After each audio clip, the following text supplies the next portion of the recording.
আপনাদের যাদের smart TV আছে কিন্তু ব্লুটুথ নেই, কিন্তু একটি ডিভাইসের মাধ্যমে আপনারা ব্লুটুথ ব্যবহার করে অডিওটা ব্লুটুথ বক্সের সাথে কানেক্ট করতে পারবেন। এই ডিভাইসটা সচরাচর আপনারা কোন দোকানে পাবেন না। এই ডিভাইসটা আপনারা অনলাইন থেকে কিনে নেবেন। আমি দারাজের থেকে নিয়েছি এবং আমি ডেসক্রিপশন বক্সে লিংক দিয়ে রাখবো। তো চলুন ভিডিওটা শুরু করে ফেলি, সেটা দেখিয়ে দিই।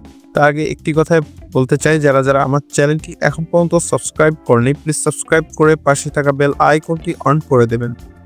অর্ডার আসার পরে আপনারা এরকম একটি প্যাকেট পাবেন এবং এখানে থাকবে 3.5 মিলিমিটার হেডফোন জ্যাক, যেটা দুইটা মেল প্রান্ত, এবং একটি পাবেন হচ্ছে আমাদের সেই ট্রান্সমিটারটি।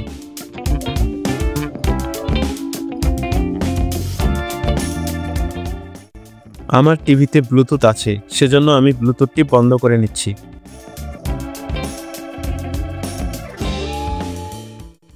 এই হচ্ছে আমাদের অ্যান্ড্রয়েড বা টিভি কার্ডটি। তো এখানে দেখতে পাচ্ছি আমরা দুইটা ইউএসবি পোর্ট আছে। তো এই ইউএসবি পোর্টের ভিতরে এই পাশেরটা যে কোনো একটা সাউন্ড সিস্টেমের জন্য কাজ করবে। তো আমরা একটি পোর্টে লাগিয়ে দিলাম এবং তার আগে আমাদের ব্লুটুথ স্পিকারটি অন করে নিতে হবে।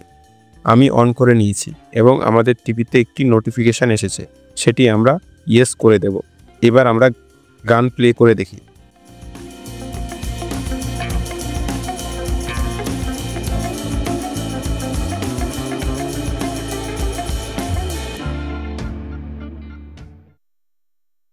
ঢাকাবাসী কেমন আছে? ঢাকাবাসীর সামনে বিপদ। আমার আগে কেউ বলেছিল যে ঢাকা হচ্ছে the city of Akhiruzzaman. Dhaka যে তো এই ছিল আজকের ভিডিও। তো ভিডিওটি কেমন লাগলো আপনাদের কাছে অবশ্যই কমেন্ট বক্সে জানাবেন। তো সবাই ভালো থাকবেন, সুস্থ থাকবেন। আজকে এ পর্যন্ত, আল্লাহ হাফেজ।